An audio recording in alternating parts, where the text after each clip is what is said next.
Good morning friends. आज हम लोग पढ़ेंगे वर्ब टू हैव में फ्यूचर टेंस।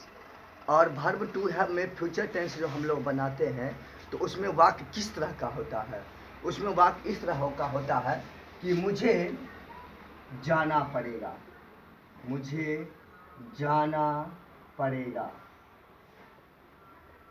मुझे खाना पड़ेगा, मुझे स्कूल जाना पड़ेगा, मुझे पटना जाना पड़ेगा। इस तरह का कोई भी जो वाक्य होता है उसमें हम लोग फ्यूचर टेंस के टू हैव का प्रयोग करते हैं, जिसे इन्फिनिटिव कहते हैं हम लोग।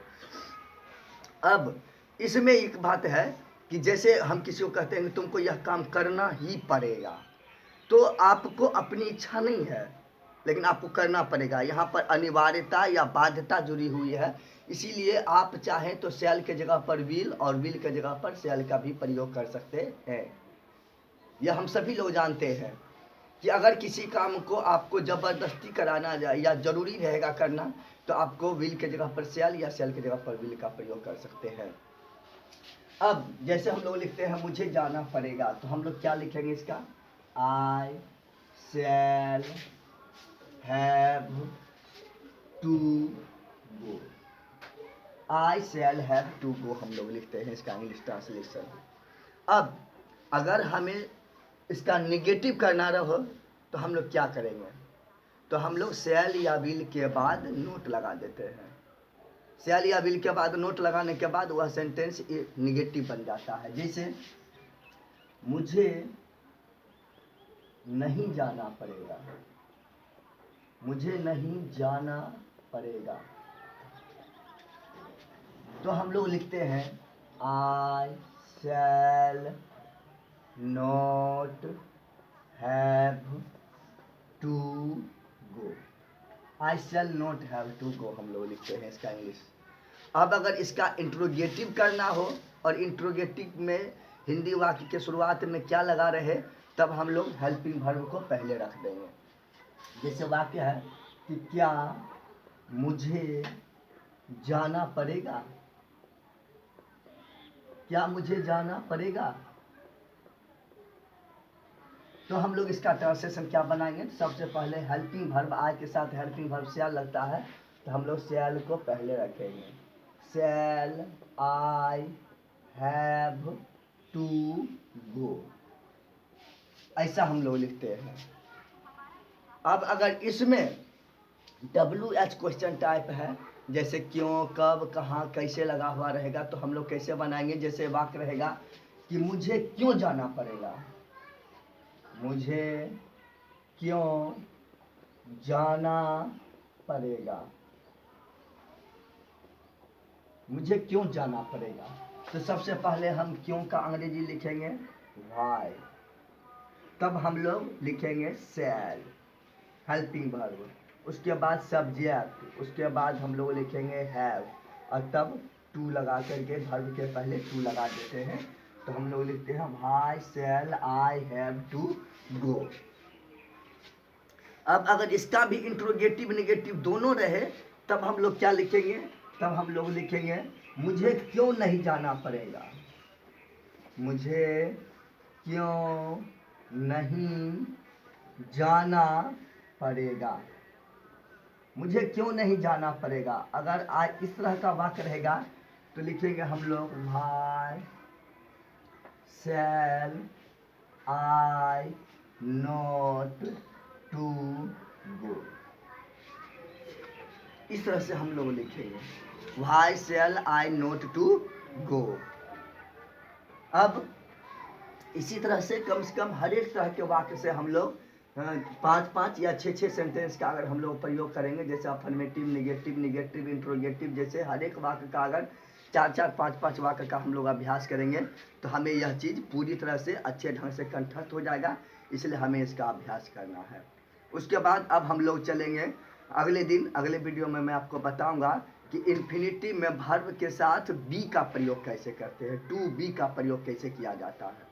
अब जैसा कि हम लोग हर एक वीडियो में करते हैं, ज़िंदगी से कुछ ज़रूरी बातें जो हमारी ज़िंदगी में अहम होती है। किताबी ज्ञान आपको हमेशा काम नहीं दे, लेकिन ज़िंदगी से जो जुड़ी बातें हैं वह आपको हमेशा ज़िंदगी में काम आता है। जैसे हम लोग अगर कहते हैं आपसे एक क्वेश्चन पूछा जाए, हमें झूठ क्यों नहीं बोलना चाहिए, एक क्वेश्चन, और एक दूसरा क्वेश्चन कि हमें सच क्यों बोलना चाहिए, तो आप क्या जवाब देंगे? अगर आपसे पूछा जाए कि हमें झूठ क्यों नहीं बोलना चाहिए, तो हम लोग बोलेंगे हमें झूठ इसलिए नहीं बोलना चाहिए कि झूठ बोलने की आदत आपको अंदर से कमजोर बनाती है।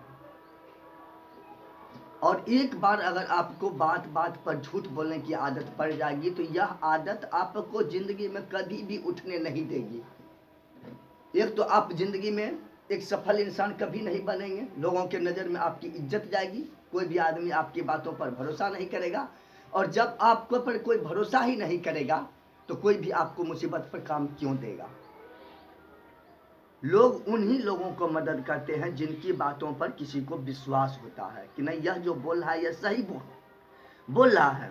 अगर यह बोल रहा है कि मैं तुम्हें आज जो तुम मुझे 10,000 रुपये दे रहे हो मैं तुम्हें 10 दिन के बाद दे दूंगा, तो यह व्यक्ति जरूर देगा, और वह आदमी आंख मूंद करके हमको दे देता है।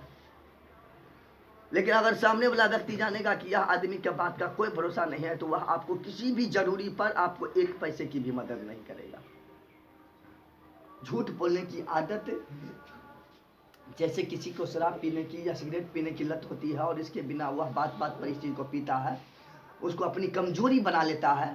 थोड़ा सा भी टेंशन में होगा, कहेगा ओह अब काम नहीं चलेगा, चलो थोड़ा एक पैक शराब पी लेते हैं, मेरा टेंशन दूर हो जाएगा। उसी तरह से झूठ बोलने वाले व्यक्ति की भी यही लत होती है। उसे जहाँ कहीं भी जरूरत पड़ता है आसानी से झूठ बोल देता है, कहता काम चल गया। अब दूसरा सवाल है कि हमें सच क्यों बोलना चाहिए। सच हमें इसलिए बोलना चाहिए क्योंकि सच आपको अंदर से मजबूत बनाता है, और आप इतने मजबूत बन जाते हैं कि जो बात आप एक व्यक्ति के पास बोलते हैं वही बात आप 10,000 लोगों के बीच में उसी डंके की चोट पर आप बोल सकते हैं, क्योंकि आपके मन में यह पक्का बात है कि मैं जो बोल रहा हूँ वह सच है। चाहे इसको जहाँ से पता करना हो कर ले, मेरी बात में कोई झूठ है ही नहीं, इसलिए मैं क्यों डरूंगा किसी के सामने। और आप किसी के भी सामने सर उठा करके और नज़र से नज़र मिला करके बात करते हैं, चाहे वह इंसान आपसे कितने भी बड़े पोजीशन पर क्यों ना हो, आपको किसी से डरने की जरूरत नहीं रहती है। और जब आप किसी के सामने सच बोलते हैं तो वह व्यक्ति आपकी बातों से प्रभावित होता है, और सच बोलने वाले के बातों में वह ताकत होता है कि सामने वाला आदमी तुरंत प्रभावित हो जाता, कहता नहीं ये आदमी सच बोल रहा है, मुझे इसकी बातों से पक्का लग रहा है कि यह सच बोला, इसलिए मैं इसकी मदद जरूर करूँगा। इसीलिए हमें सच बोलना चाहिए।